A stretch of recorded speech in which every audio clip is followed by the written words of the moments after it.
Hey, greetings, it's Fred in Alaska. Thanks for joining me today. I'd like to thank everyone that's reached out concerned about my well-being. I'm good. Just a lot of background family stuff going on. Chaos, but this is life. And on that note, I want to share some words of wisdom I've shared before from an elder, and that's love your people. Love your people. Because tomorrow sure the fuck ain't promised to none of us. So anyway, on that note, what I want to share with you today comes from we'll name him Bernard. Okay, now Bernard, this is a continuation of the Copper River legacy. Every time I do anything related to the Copper River, there's more people that come forward, and a lot of them are now elders, and they're coming forward to share for the sake of someone else, to maybe spare them some of the trauma, because regardless, even if you have knowledge that these things exist and you fully believe that and trust in what you're told by your elders, when it comes to face to face, it totally changes it. Your whole perspective, it changes everything. So we're going back to the mid 60s. Bernard had gotten a small piece of property, and he still has some family in the area, and he requested that I keep it generalized as far as location, and I'll just say Copper River Valley. I am comfortable saying that would be from Glen Allen south, okay? So Bernard built this cabin, okay? And this cabin was not very big. It was up on pilings, and it was 14 foot wide and 20 foot long. Had 4 windows in it. One was a small one where he was going to have his sink and counter for his little kitchen area. There was a larger one. As you're standing in the doorway facing the back of the cabin, off to the left there was a bigger one. It was basically 4 foot square. And on the right hand side wall, he had 2 windows that were an obscure size. Someone had them custom made somewhere, and he through wheelings and dealings he had come across them, and they were 2 foot wide, and these were 5 foot tall, right?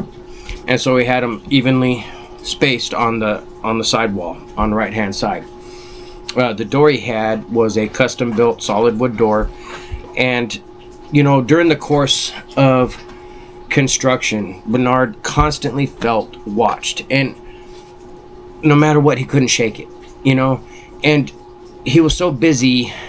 He was running a chainsaw, he's running saws, he's doing all this carpentry work, and he's focused on his work. He wasn't overly concerned about bears because he's running, a generator at times, running a chainsaw. He has no food there. There's nothing there to appeal to a bear to come and check out, right? So he wasn't overly concerned about the bears. He seen a couple coyotes, but that, they weren't a threat to him. But the whole time he was doing this construction process, he was feeling really weirded out just on a regular basis, and he said, looking back during that time frame where he was under the heaviest part of construction, the busiest part, there were times he was running his chainsaw and he was hit with something, and he'd look around and it'd be a pine cone or a small rock, and he just thought nothing of it. He was so focused on his work, and the thought of a pine cone or a rock hitting him, he just kind of look around like, what, that was weird, and just focus back on his work. So things progress, random stuff like that, and stuff he easily dismissed and just kind of didn't really pay attention to, because he said, looking back, his mindset at the time was it wasn't serious enough to warrant investigation, because he wasn't easily worked up or agitated. He was comfortable alone in the woods. It didn't bother him, okay? So as he's going through and doing this process, he's at the stage where he's got his roof on and everything, and he's doing the insulation work little by little. He did his wiring and stuff, and I mean, it was functional. It was functional, but it was still basically a shell with electrical, no water, and it's dried in. You know, he had a wood stove, and he was in the process of getting it where it needed to be before he cut a hole in the roof and put the stack in. Now, this was mid-60s, and it was late fall. And so he had been prioritizing getting this wood stove up and running because winter don't wait for you. Winter don't give a shit. I tell you right now, dealing with freezing rain and all that, trust me, Alaska's no joke when it comes to weather. It's really not. So he's going through all this process, and at the time he was standing on the wood stove, and he had a plumb bob, and he's holding it up over where the stack's going to come out of the wood stove so he can make sure that the stove is where it needs to be from where he's going to cut the hole, right? Because he had already marked out where he was going to go up through the roof with it, but he was trying to get it just set just right, so that way when he put on the smokestacks, the wood stove was like 600 pounds, you know, so he wanted it where it had to be, so once he put the stacks on, he didn't have to mess with it anymore. He was standing on the wood stove, and he was using his plumb bob, and something caught his attention, and he looked back, and at those 2 foot wide, 5 foot tall windows on the opposite wall behind him. Animals. You're not tough. That cat'll kill you. Lay down. So he kept, his attention just kept being drawn back over there. You know, it's going into nighttime. He keeps looking back, and he's not seeing anything, right? And so because of how it's getting darker, he decides he's gonna turn on the lights. So he goes outside and fires up his generator. You know, he had this World War II era generator that he had gotten from a relative, and it ran great. He said the hardest part about that generator wasn't necessarily starting it, it was getting it to shut off, because the kill switch wasn't always working to ground it out and kill it. So as he's over there and he's firing it up, he's pushing the button, it's doing the slow crank and doing his thing and all that, and all of a sudden he feels this thump on his back, and he's looks around. He didn't notice what hit him. He just thought, what the hell, just one more thing. And he kind of just let it go. He yelled out, hey, who's there, what the hell, and kind of just after a moment continued back to what he was doing. He fires up the generator, and it's firing up, it cranks up and all that. He looks and the lights are on inside, so he goes back in and continues what he was doing. Bernard said as he went up the 4 steps to his door, he just got this overwhelming sense of dread, like he was gonna get grabbed, and so he jumps inside, slams the door, and he's just kind of like, what the hell, what the hell, where'd that come from? And so as he's sitting there trying to figure out what the hell, he was like, man, that was just real creepy. So he goes over, and where he made this countertop, he dug out the rifle he had on the shelf just below, because not worried about the bears, he kept a gun, but it just not on him all the time. You know what I mean? He wasn't overly paranoid. So he grabs the rifle, he loads it up. It was a 45-70 old lever action, and so he loads it up and puts one in the chamber and sets it on top of the counter.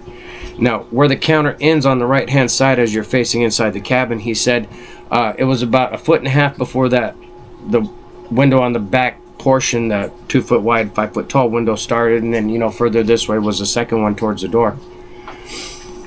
He set it down, and he grabbed his plumb bob, and he goes back over, and as he was walking back over to the stove, the second one closest to the door of the narrow window, the 5 foot tall, 2 foot wide one, as anyone knows, if your curtains are drawn, are open at nighttime and you have a light on inside, you have kind of a mirrored effect, right?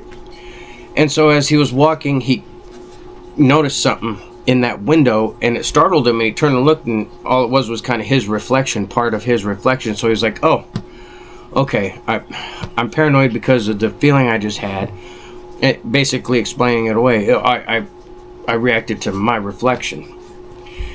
So he gets on the stove, and he's using his plumb bob again, and he's pretty satisfied with it, and he has to go back outside to grab the stovepipe to start putting it together. He said when he went to the door and grabbed the doorknob, he just got this overwhelming sense of he didn't want to go outside. Like he was like, there was no voices in his head or anything. He just sensed that he didn't want to go outside. So he backs away from the door, and he's trying to figure out why. So he turns, he turns for, around to his left-hand side to head back to the counter to grab his rifle, because he wanted to get it done. It's getting colder and colder, and he can't avoid it. He's got to get it done. So as he turns, again, something catches his eye in that window, but when he looks, it's just part of his reflection. So he's like, oh, you need to calm down. And so he catches his breath, kind of chuckles to himself like, chill out. He walks back over to the counter to grab the rifle, and that window that's about a foot and a half from the end of the counter, as he's walking, all of a sudden he sees something there, but he turns and didn't see anything. The only difference being is he couldn't explain it away, because what he saw was lower than his reflection was, right? Now, he was roughly 4 feet off the ground at the floor on these pilings, and the motion he saw had to have been another almost 3.5, 4 foot, in the window, because the windows were set 2 feet off the floor. That's where they started, and then they went up the 5 feet, and they ended a foot before the top of the roof, or where the roof came down and met the wall. And so he stood there for a second, was like, what the hell, and then he couldn't explain it away because it didn't match, so he estimated, because of just that instant, where he saw something out of the corner of his eye. Initially, he was guessing about 8 to 9 foot. Whatever it was had to be 8 to 9 foot tall, or standing on something outside. But again, when he looked and tried to, look out the window and went and got one of those antiquated flashlights, he wasn't seeing anything. So he was like, man, what the hell? He thought he maybe was spending too much time alone in the woods, which, it's fair enough. So he grabs a rifle, and he brings and leans it up against the wall next to the stove where he's working. And then he's standing there for a second. He goes, I gotta get that stovepipe. So he grabs the rifle again real quick, grabs the flashlight he left on the counter, and he goes over to the door, and he opens it real quick with the flashlight on. He's kind of holding the rifle up like this, just kind of looking around. He doesn't see anything. So he sets the rifle down inside the door, because he needs a free hand to grab the stovepipes, which are at the bottom of the stairs, just tucked up against the wall. He said he went down the stairs and to the right hand side, because the left hand side he had already kind of just boarded off to seal it off, So he grabs a stovepipe from out of under there, and he's going back up the stairs, and he gets that overwhelming sense of like he's going to be grabbed again. But as soon as he's getting that sensation, around the corner, which would be that same side of the wall where those two longer windows are, the narrower ones, he heard a grunt. And he said the grunt was a very deep and very powerful, but it was real short. The sound wasn't drawn out at all. It was just a short grunt, like, whoa, and he felt it in his feet. And he said immediately he froze for a second and had to force himself to get inside. He gets inside, slams the door, and locks it. And he's standing there for a second with his back against the door, breathing real hard. And he was like, what the hell? So he drops the stovepipe, sets it down, grabs a rifle that was leaning right next to him, and he starts looking out those windows, going back and forth from each one. He goes and he shuts off the lights. He's holding the flashlight off, and he's sitting there, and he's standing basically in the center of the room, and he's got one window right here to his right, one to his left, and a big 4 foot square one behind him that his focus was over here, right? Well, he keeps, every once in a while he'll hit the flashlight on, nothing. Hit the flashlight on the other window, nothing. So he said he's guessing, because he was kind of freaking out. He thought it was about 20-25 minutes he was doing that. And then he said, you know what, this is ridiculous. I'm inside. I'll know if something's trying to get in. I'll have time to do whatever, right? So he goes over into the kitchen area, where there's a light above the counter, above that little window. And so he goes over and turns that one on. And, he looks back over at the stove, and it was still a little dark over there. He goes, I'll turn on the main one, because he had the main switch worked 3 separate lights going down the center of the peak, because he kept it cathedral style ceiling on the inside. So he went over, he hit that switch and turned it on. And, you know, he's trying to do all this while holding this rifle. And so finally he just set it down next to the stove, and he starts putting the stovepipe together in the middle of the floor. And, you know, he gets about 3 sections together, so it'll at least poke out the hole he's going to cut. And then he commences to start cutting this hole in the, you know, through the metal roof that he had put on and all that. Now, the metal roofs we have in these modern times are a lot different than what he was dealing with back then, because the metal he was using was scrapped from like some kind of cannery somewhere down in the area further down or something, you know, and all he had was basically these 4-foot squares that he basically put on like scales or shingles, like you put on, you know, shingles. And so he had to cut through tar paper and some plastic and stuff, and he was contemplating how he was going to cut into this corrugated metal, and he didn't really have any good options. He had a hacksaw and a drill, right? So what he decided to do is he was going to drill a bunch of holes around and then use the hacksaw blade to kind of cut between the holes, just to kind of minimize the manual effort kind of thing, right? And so as he's sitting there plotting, he starts feeling watched again. Now he's got the main lights on and the light on over the sink, and so he turns around and looks, and he's not seeing anything. So he continues what he's doing. He was fumbling around. He got his drill, and, you know, he was running the cord and stuff, and making sure he had a good, you know, the biggest bit he had was like a 3/4 inch bit, you know, and he started doing his thing. And as he was drilling, the first couple holes he drilled, towards the end of, you know, what he was doing, just before it poked through, or right when it poked through, it made this squealing noise, you know, just real loud squealing noise. And it was just, you know, it was kind of like chalk, you know, nails on a chalkboard to him.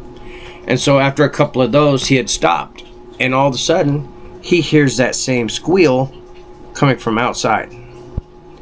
He said had he known the drill wasn't running, he would have assumed it was the exact noise the drill made, which really got his attention. So he's standing there, and he's standing on the stove. You know, he's working above his head, but yet when he hears the sound, he said he was standing on the stove, and he's listening in the direction he heard that noise. As he's doing so, directly behind him on the wall, he hears bam, bam, bam, bam, bam, like hard. And it shocked the shit out of him. He said he basically, it was a controlled fall off of the stove as he lands, hits his back against the wall, grabs his rifle, and he's basically pointing to that side. He doesn't see anything, right? So he said his heart was pounding out of his chest. He goes and grabs a flashlight, and he's looking out those 2 narrow windows. He's going from one to the other, trying to see what the hell. And he said he probably stood there like probably a half an hour, just bringing his heart rate down and trying to, like, what the hell. So he said he was walking back over to the sink, because that's where he had this container that he had water in and stuff. He was going to get some water. And he went over, he set down the flashlight and the rifle on the counter, and he poured water into this jug, and he turns around, he's drinking his water, and he takes a couple steps, and now he's facing the door, and that big 4-foot square window is basically right there, about 3 feet from him, where he was standing. He said as he's drinking his water, he notices movement in the window, and he slowly turns, and this thing is looking right at him, right? And the level of shock when you meet something like that eye to eye is really hard to put into words. And the best analogy I could think of is every fiber of your being wanting to run, but it's stuck in your skin. It's like an electrical shock. And from what he explained to me, you know, through talking to him, he experienced a very similar kind of a shock to the system.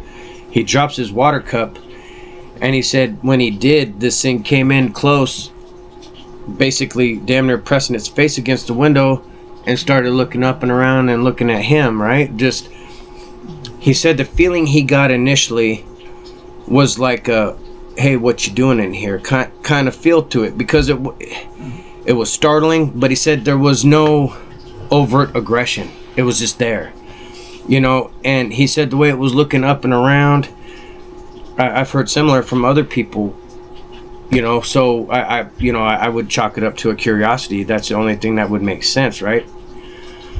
So he said he stood there for a second, like, and started yelling, "Hey, hey, hey," because he didn't know what the hell to do. The thought of his gun, it was, 2 feet behind him on the counter, and the only thing he could think of was yell. He starts yelling, and it kind of backed away a little bit, and then growled at him. And he said the way the mirrored effect from the inside and how it growled, he watched the window rattle from this thing growling at him. And he said that's when he snapped out of it and grabbed his rifle, and when he turned around, he didn't see anything in the window, right? So he's standing there, and he's got the rifle shouldered, and at this point he's really thinking he has lost his mind. He was like, maybe I need a break, maybe I need to go get away from here for a while. And as he's sitting there, basically explaining it away by imagining that he's losing his mind, right? And as he's doing so, at this point he had kind of lowered the barrel of the rifle, and he was kind of looking around and turning around every once in a while to check the window behind him, because that's where the one was, right off the counter, towards the back of the cabin. And so he's going back and forth between the windows, and he was just like, man. So he turned around, set down the rifle, picked up the cup that he had water in, and goes over and starts pouring some more water. Now, as he's doing so, he notices, because he's kind of looking down at what he's doing, he notices movement right in front of him, right?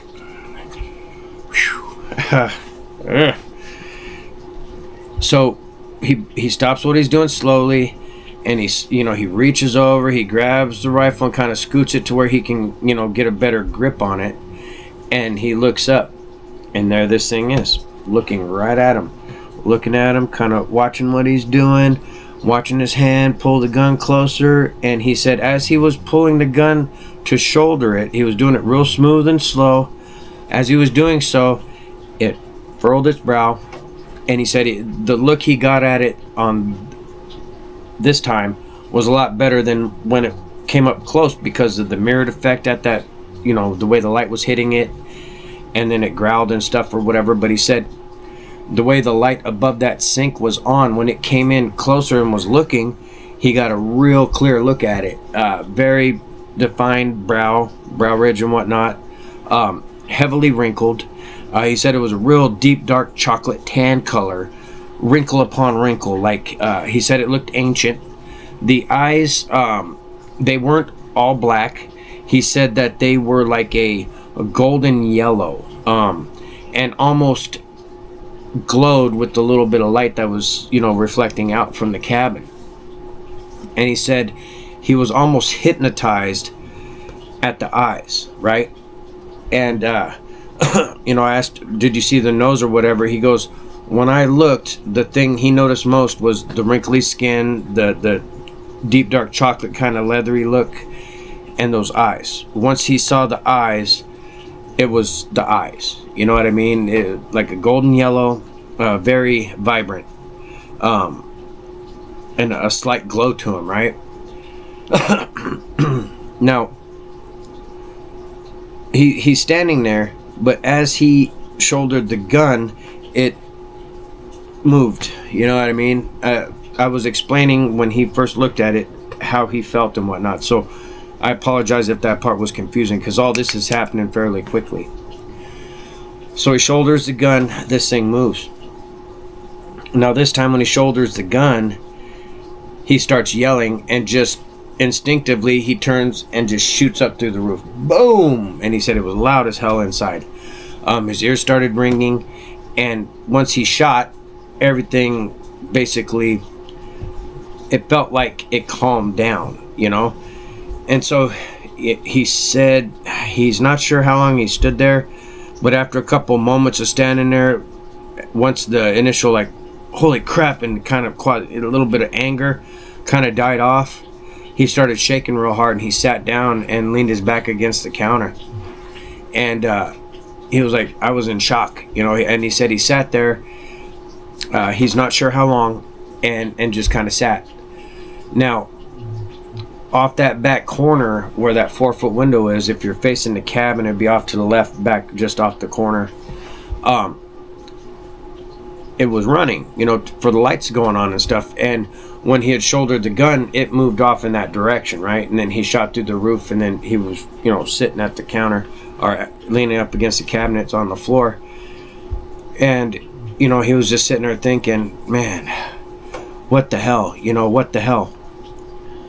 Well, at that point, the generator went off. And if anyone's had a generator, you know, when you hear, and it start, you know, the engines, the RPMs are going down, your lights are dimming, right? So as soon as he heard that, immediately he jumps up and grabs a flashlight and goes to that 4-foot window and turns it on to see what he can of the generator, because he could only see about maybe the last third of it, you know, from his perspective there. He said when he shined the flashlight out there, he saw the generator and he couldn't see anything else. Then all of a sudden, it looked like the generator was pulled away, right? Like pulled out of view. This is a large World War II era generator from some kind of mobile unit, right? They don't just they're on trailers. They're trailers specifically built, and they're bolted to these trailers, right? No man is just gonna let's move it over here, let's move it over. No, you got to connect a big vehicle with a strong motor to move it, you know. And even if it was not connected to a truck, it's so heavy, you're not going to just sit there and move it around by the tongue of the trailer. It's too heavy. So when he saw it move out of his view, he really started getting a sinking feeling. His initial fear turned to anger at that point, because he needs his generator, but also he has no idea how to deal with what's going on. He said at that point he went over, sat back down where he was, turned off the flashlight, and sat there with his knees up and the rifle in his lap. And he said he was sitting there quiet, hoping this thing would come back in front of that 4-foot window, because he said if it did, I was gonna just shoot through the window and, you know, kill this thing. That was the thought, you know. And so he's sitting there and just contemplating, well, it's dark now. That generator is way too heavy for me to just move back into position, you know, because where he set it up is where it was going to be. So all the wires and stuff off of it were cut to fit. So, you know, even if he could move it, he would have to spend the time to reconnect the wires, right? And so he's got all this stuff going through his mind. And as he's sitting there just wishing this thing would come back in front of the window so he can get some shots on it, all of a sudden the whole place started shaking because it was pounding near the front door. And he said it sounded like it would hit one side, then the opposite side of the door, like bum bum bum bum bum bum bum, and it was shaking the whole place. And he said at that point he was sick and tired of being scared, right? So he just turned and started shooting through the door. He said it was 3 inches thick, solid wood, and he didn't have much confidence that the rounds he was firing, these were soft tip 45-70s. He wasn't confident that, even though they were busting through the door, he wasn't confident they had the stopping power, because they went through the door already, you know, and slowing down of the velocity and all that. He said he fired, he clearly remembers putting 4 rounds into it when he loaded it, but he's not, you know, it held 5 or 6, but he clearly remembers having 4 rounds in there. So he shot 4 times, and he turned the flashlight on, and he's looking. Now, he was saying that when he was shooting, because you got to understand, it's dark in there, his flashlight's right on the counter behind him, and when he's shooting, sitting down, firing, it's not like, you know, it was some well-lit target, you know, and he was shooting for center mass of the door or anything like that. It was bam, bam, bam. He was just shooting, right? So when he grabs a flashlight and turns it on towards the door, Only 3 of the shots went right through the door. They were pretty close together. And then the 4th shot, he couldn't make out where it went through, right? So as he goes over closer to the door, but not all the way to it, he's looking around and he's like, He backs back up, grabs the rest of the box of cartridges and puts them in his pocket, and he's loading up the Winchester.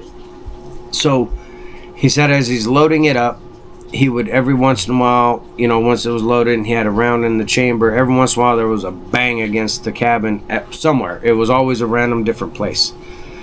And he said he sat there back into the corner where the cabinets were, the lower cabinets by the sink in the back of the cabin. And he positioned himself that he couldn't see the window, and that was comforting enough, right? The little one above the sink. And he could still see that 4-foot window, but he was also obscuring any line of sight from those 2 side windows.